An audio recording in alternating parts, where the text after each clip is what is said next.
أثارت حادثة سقوط عارضة أزياء خلال عرض في لندن الجدل من جديد حول أضرار ارتداء الكعب العالي والمشاكل الصحية التي يحدثها. فوبيا التعثر لدى عارضات الأزياء لم تمنع إحدى فتيات أسبوع لندن للموضة خلال عرض المصممة فيفيان وستوود من سقوط مؤلم وإحراج أمام مئات من الحضور.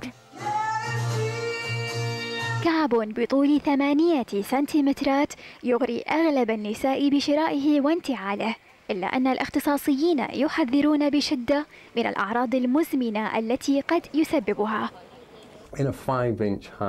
يزداد الضغط بنسبة 70% على مفصل القدم عند انتعال كعب بطول 5 سنتيمترات، كما أن الضغط يمتد إلى الكاحل لتصبح القدم غير مستقرة، ما يتسبب بضغط على الأربطة ويؤدي إلى حدوث التواء يؤثر على الركبة، ومن ثم يتسبب في التهاب المفاصل في وقت لاحق من حياة المرأة.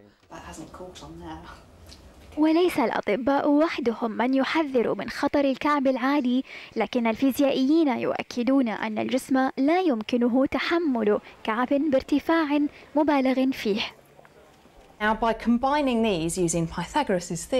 نظرية فيثاغورس تدل على أقصى ارتفاع كعب يمكن تحمله. من الواضح أنه لا يمكن أن يكون أعلى من حجم هذا الحذاء الذي أحمله الآن. وفي حين يحذر أطباء من خطر الأحذية ذات الكعب العالي، يدافع عنها مصمم الأزياء. حين سقطت العارضة أعدت رؤية شريط التسجيل. بدت العارضة وكأنها غزال بالطريقة التي تمايلت فيها أثناء السقوط وبعده.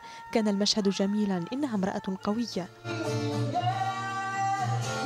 وبعيدا من عروض الأزياء، يظل الاختيار في الواقع ملكا للنساء بين إغراء الأحذية العالية والحفاظ على الصحة. جود محمد، العربية.